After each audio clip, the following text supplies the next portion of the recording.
America और Israel कैसे अपनी ताकत का डर दिखाकर पूरी दुनिया को बेवकूफ बना रहे हैं, पूरी दुनिया को डरा रहे हैं। आइए इसका एक नमूना आपको दिखाते हैं, क्या है इन लोगों की औकात।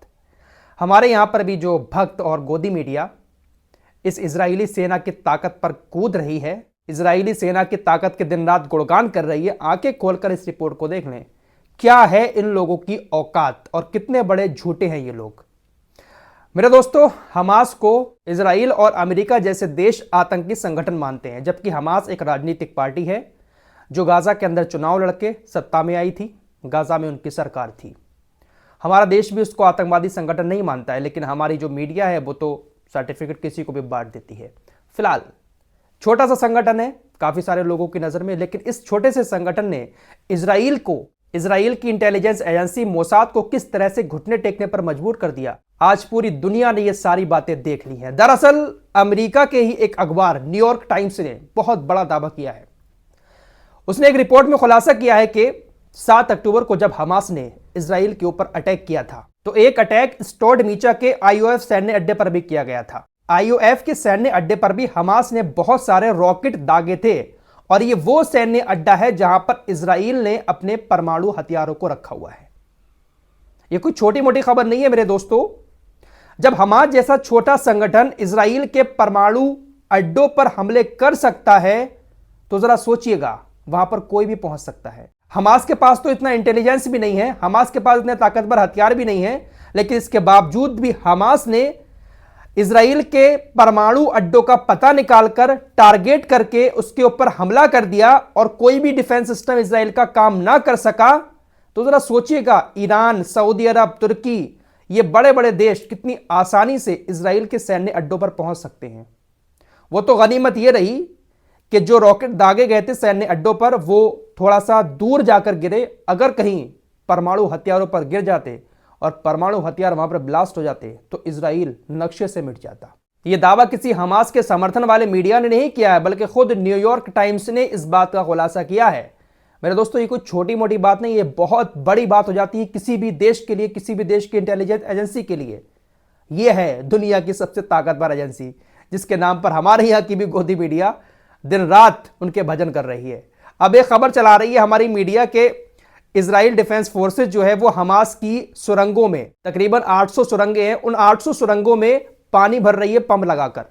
अरे भैया, गाजा के अंदर पानी है ही कहां। हमारा गोदी मीडिया चला रहा है कि इजराइल की सेना अब पंप लगाकर गुफाओं में पानी भर रही है, और पानी भरने के बाद या तो हमास के लोग उसी के अंदर डूबकर मर जाएंगे, या फिर गुफाओं से बाहर निकलकर भागेंगे। यार मुझे हंसी आती है ऐसी खबरों पर। तो भाई, गाजा के अंदर पानी तो वैसे ही नहीं है, अब इजराइल डिफेंस फोर्सेस पंप लगाकर पानी भरेगी 800 गुफाओं में, बस यही काम बचा है उसके पास। अरे भैया, कुछ भी चलाते हो यार। तो ये हमने दुनिया की सबसे ताकतवर सेना और सबसे ताकतवर इंटेलिजेंस एजेंसी की औकात दिखाई। अब आपको इनका झूठ दिखाते हैं, ये लोग कितने बड़े झूठे हैं, इन पर कैसे यकीन किया जा सकता है। अभी तक इजराइल लगातार इस बात को डिनाई कर रहा था कि फिलिस्तीन के अंदर कोई नहीं मरा है। अभी लास्ट वीडियो में मैंने आपको बताया था, अमेरिका भी साथ दे रहा है। अमेरिका भी कह रहा है यार, जो फिलिस्तीन के अंदर मौतें हो रही हैं, हमें इस पर यकीन नहीं है, क्योंकि ये जो पूरा एरिया है गाजा का, स्वास्थ्य मंत्रालय जो है वो हमास के अंडर में आता है, और ये गलत आंकड़े दिखा रहा है। लास्ट वीडियो में मैंने आपको बताया है कि अमेरिका ने कहा कि हमारे पास ऐसा कोई सबूत नहीं है जिसमें यह साबित होता हो कि इजराइल फिलिस्तीन के आम लोगों को बेवजह मार रहा है। वो तो हमास के ऊपर हमला कर रहा है, तो ये लोग बीच में आ रहे हैं, इसलिए मर रहे हैं। लेकिन अब इजराइल के सबसे बड़े अखबार द टाइम्स ऑफ इजराइल ने एक रिपोर्ट छापी है, और इसमें कहा गया है कि गाजा के अंदर 7 अक्टूबर से अब तक तकरीबन 15,000 लोग मारे जा चुके हैं, और इन 15,000 में से 5,000 हमास के लोग हैं, यानी 10,000 इजराइल के अनुसार ही फिलिस्तीन के लोग मारे जा चुके हैं। अब तक ये लोग झूठ बोल रहे थे कि इतने लोग नहीं मर रहे हैं, लेकिन अब खुद कबूल कर लिया है कि इतने लोग मरे हैं। तो भैया, एक हमास का मरा है इनके अनुसार, और 2 आम नागरिक गाजा के मारे हैं इन्होंने, और इन सारी चीज़ों को अमेरिका जायज़ ठहरा रहा है। अच्छा, एक खबर और है जो मुझे वीडियो के शुरू में बतानी चाहिए थी, लेकिन मैं टॉपिक से आगे आ गया। दरअसल 7 अक्टूबर को जब हमास ने इजराइल के ऊपर हमला किया था, तो एक गाजा डिवीज़न का कमांडर था, उस कमांडर को टारगेट करके इजराइल के अंदर घुस के हमास के लड़ाकों ने मारा है। यह रिपोर्ट भी अब सामने आई है। इजराइल डिफेंस फोर्सेस ने इसकी मौत के बारे में अब बताया है कि 7 अक्टूबर को हमास के लोगों ने हमारे इस कमांडर की भी हत्या कर दी थी, हमने इनकी बॉडी को परिवार वालों के हवाले कर दिया है। खुलासा यह हुआ कि हमास के लोग 7 अक्टूबर को जब इजराइल के अंदर घुसे थे तो उन लोगों के पास इस कमांडर की फोटो भी थी और उस वक्त में यह कमांडर किस लोकेशन पर था इस बात की जानकारी भी हमास के लोगों के पास थी। इसीलिए हमास के लोग अंदर घुसे, फोटो देखकर इसको पहचाना और मारकर चले आए। इजराइल पूरी दुनिया के सामने एक्सपोज हो चुका है। पैसे देकर मीडिया से बड़ा चढ़ाकर अपनी तारीफें करवाता रहता है। इत्तू सा देश है और इत्तू से संगठन ने ही घुटने टेकने पर मजबूर कर दिया है।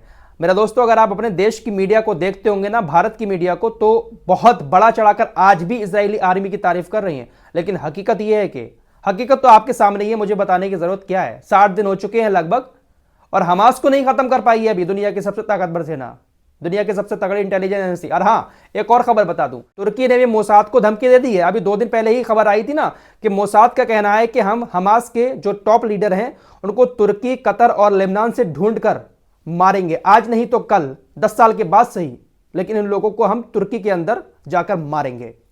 अब यह खबर जब आई तो तुर्की की एजेंसी ने अलर्ट कर दिया कि खबरदार, अगर आप तुर्की के अंदर आए तो आपका हश्र बहुत बुरा होगा। आप तुर्की के अंदर आकर हमास के लीडरों को मारने वाली जो बात कह रहे हैं, ऐसा कभी सोचिएगा भी मत।